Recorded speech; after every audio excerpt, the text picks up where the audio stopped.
What's going on, YouTube fam? It's your boy Slade Trilson, and I'm coming at you live and direct from the cave. I got another deck profile for you. These are baby raccoons. You know, they're little, they're babies, but they pack a big punch. Pretty annoying deck if you play them right. So I'm gonna be getting into that. I'm gonna be letting you know how to do that. So let's do it. First, you have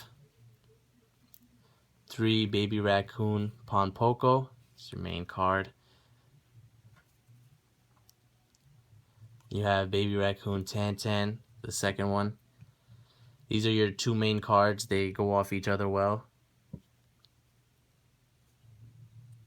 This one is the Cantosa, Mystical Beast of the Forest. And when this card is special summoned by the effects of a beast type monster, you can target 1 card on the field and destroy it. And it's usually summoned by the effect of your beast type monsters. That's like why it's there, and you get to get a free destroy off. Then you have 3 Nimble Mamanga. This card is very good. It's also a beast type monster. It fits in with the flow of the deck, like little tiny beast things. And it gives you life point boosts, and it gives you defense if you're struggling. So like if a person destroys one, another one comes in, you gain 1,000 life points. So it keeps you alive for a little while, gets you through a couple attacks. 2 Junk Synchron, 1 Sea Koala, 1 Wind Up Kitten, basically acts as a compulse. The Table Cerebral. I think this is the monster on a card upcoming, so like yeah, it goes with the flow. Raikou, Light Sworn Warrior, 1 Elephant,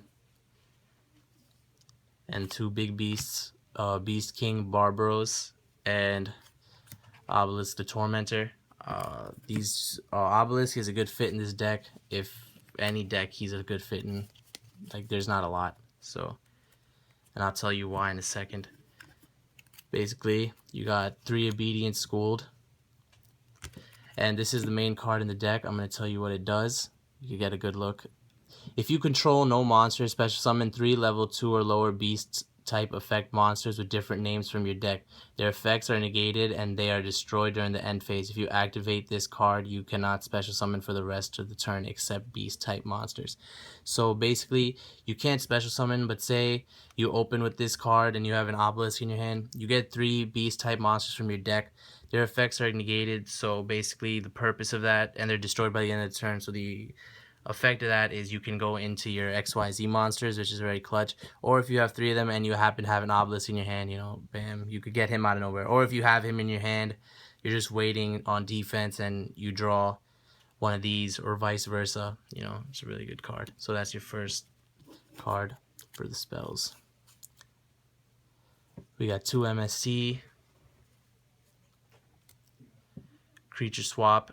It's actually, Creature Swap is a very good card, and in this deck it works because you have low level monsters who you're really just using for their effects. So if your opponent has like a good monster out, you can use the effect of your monster and then like at the end of the turn Creature Swap or whatever, so you could just like reap all the benefits. 2 Ayers Rock Sunrise, 1 Closed Forest. This is a really good field spell. I don't think people really realize it. I'm gonna let you guys know. All beast type monsters you control gain 100 attack for each monster in your graveyard. Field spell cards cannot be activated while this card is face up on the field. Field spell cards cannot be activated the turn this card is destroyed. So, you know, especially in the new format, I think both players can have their field spells up. So this is a way to still keep it at you just having your field spell. So that is pretty clutch. And I think this is one of the only monster supports that do that for field spells. Book of Moon, United We Stand. Just because United We Stand is a really good card if you really think about it. Gives you a big boost. Now for the traps. 2 Mirror Force, 2 Gravity Bind, obviously, because all your monsters are low. 2 Waboku, because, you know, also because your monsters are low, you need to be ready. And sometimes you just need to buy time. Trap Stun, Fiendish, Compulse. And that's it for the traps lineup. Going to be getting into the extra deck. Like with most of my deck profiles, I just have the extra deck cards that are really a necessity. You are always open to interpret what else you can add to it. These are just the staples that you need for this deck type. So you have 3 numbers 64, Ronin, Raccoon, Sandayu, and I'll let you guys get a description of this too. It's pretty good. 2 level 2 beast monsters, which as you can see for this deck, you can get that in 1 turn. Once per turn, you can attach 1 XYZ material from this card, special summon 1 Kagemusha Raccoon token. When summoned, its attack becomes equal to the attack of the current monster on the field that has the highest attack, your choice. While you control another beast-type monster, this card cannot be destroyed by battle or card effects. So if your opponent, basically it's just a copycat. When your opponent has a strong card, you can summon that. That only takes 1 turn, so if your opponent starts up with a strong play, you can get into that, and basically you'll have a high level monster too. Alright, 1 Gachi Gantetsu. This is just a really good defense, and the rest are synchros. We have a Junk Warrior, Frozen Fitzgerald, just a really good card.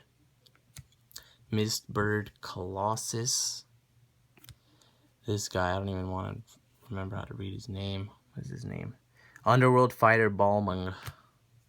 And that's it for the synchros, and you have your tokens because you will be using tokens a lot, so it's good to just have a physical representation of them so that your opponent is aware at all times. So that's my deck profile for Raccoons. Thanks for watching, guys. Like, subscribe, comment below, and let me know what you think.